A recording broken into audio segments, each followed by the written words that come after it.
We're in volume 4. Okay, now the dink heaven. Okay, Bible story, volume 4. We're almost through with it. And I have David and Goliath on my book, which is 70 years old. And I got the whole set. Okay, part 4, story 5, killed by a lion. Come home with me, Jeroboam said to the prophet, and I will give thee a reward. No, the man said, if thou wilt give me half thine house, I will not go with thee. Neither will I eat bread or drink water in this place. Why not? Asked Jeroboam. Because, he replied, the Lord said to me, eat no bread, nor drink water, nor turn again by the same way that thou comest.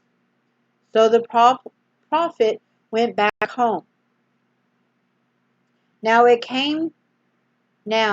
was so happened that some boys had seen what had happened to Jerome and the altar, and had rushed home to their old father to tell him the news. I can almost hear them saying, Dad, I you should have been you should have seen the king's face when he found his arm withered and saw that saw the altar break to pieces. Which way did the prophet go? The old man asked, anxiously to learn more about what had happened.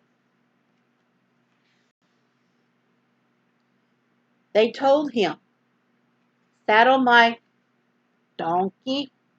Say donkey. He bade them, and they did. Then, running as fast as he could, he hurried after the man of God, finding him at last sitting under an oak. Come home with me and eat bread, he said to him.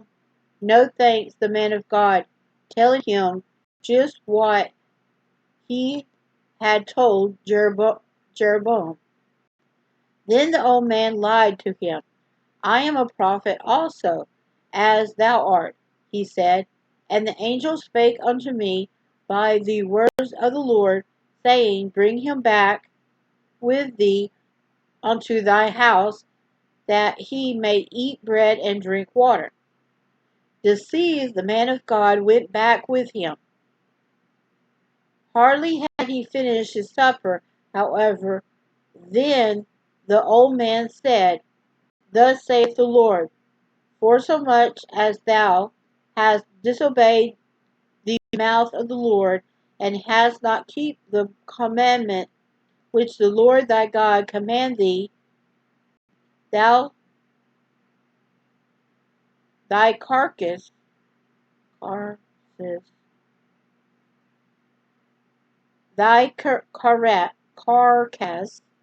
shall not come unto the sepulchre of thy fathers. At that the man of God knew that he had made a dreadful mistake. Suddenly he got on his donkey, which the old man gave him, and rode away. Not far along the road, a lion met him, and slew him. And the lion did not eat him, but just left him by the roadside. Other travelers passing by, seeing the dead man with a lion and a donkey standing beside him, doesn't say donkey, hurried to the city where the old man lived and told their strange story. The old man went out to see if it was true, and it was. There was a lion and a donkey and the body of the man of God. The lion had not eaten the his carcass, nor torn the donkey. It doesn't say donkey. As the old man put the body on the donkey, brought it home, and buried it in his own tomb, saying, at last, my brother, such as the fate of this disobedient prophet. What's the lesson for us? How careful we must be. This good man was wonderfully on okay. This good man was wonderfully honored by God when he stood before Jerome. He saw the altar rent and the king's arm withered. He even saw his prayers for the king answered instantly. Yet 24 hours later he was dead, killed by a lion because he had disobeyed God.